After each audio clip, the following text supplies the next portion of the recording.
Ask Tom on Home Show. Kevin from Willowbrook has a question about some insulation.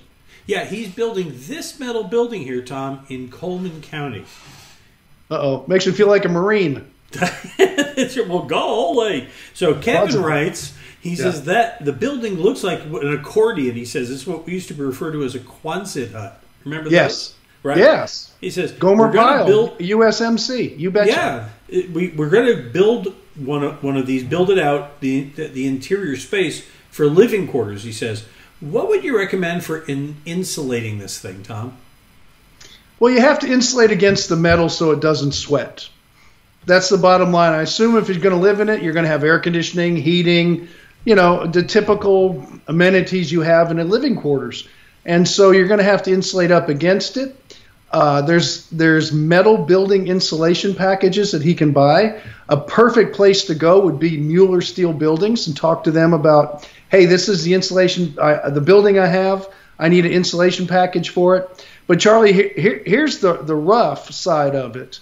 How you finish the inside after it's insulated. Insulation is easy. It's usually a fiberglass, and it has a breathable coating on there, and it goes up against the metal, and you can get the R values you want, depending how thick you want to go. But it's like a geodesic dome. Now you have to put a finish on there, like a sheetrock or a paneling or something.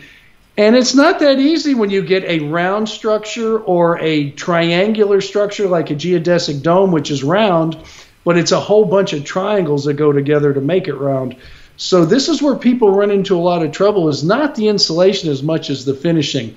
But you can't treat it like an attic. You can't have a ventilated space. You're going to make an insulated half tube out of this thing, and you're going to have to air condition accordion according to the load on there, which is going to be greater than, say, a typical energy efficient designed home with an attic and ridge vents, soffit vents, radiant barriers, that kind of thing.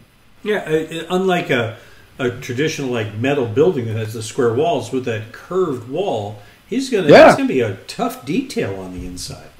How do you finish it? I mean, there's ways to do it, but it's not just buying sheetrock and nailing it up. No.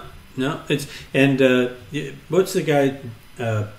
Buckminster Fuller, isn't he the one who invented? He's the one that invented the geodesic dome. Right, and I never saw the inside of one that I liked. I'll tell you that. There was when I worked on Cape Cod, there was a restaurant that was inside one, and it was all glass, and it was wonderful until a sunny, hot day.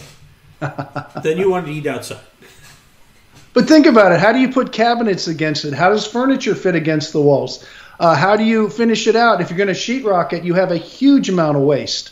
I knew a guy that built one because it was cheap and it was strong. He built the whole thing. He insulated. He was ready to finish it, and he ran out of money. So what he did was he bought parachutes from the Army supply surplus. Yeah. And he just stapled up parachutes all over it.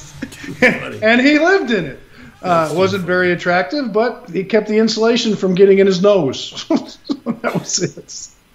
All right. You got a question like that, we can help you out. Tom's happy to help you. Go visit HomeShowRadio.com. Click on the Ask Tom button, send it in. We'll answer it just like that in a video that we'll post on our YouTube channel, our Facebook page, or even at HomeShowRadio.com.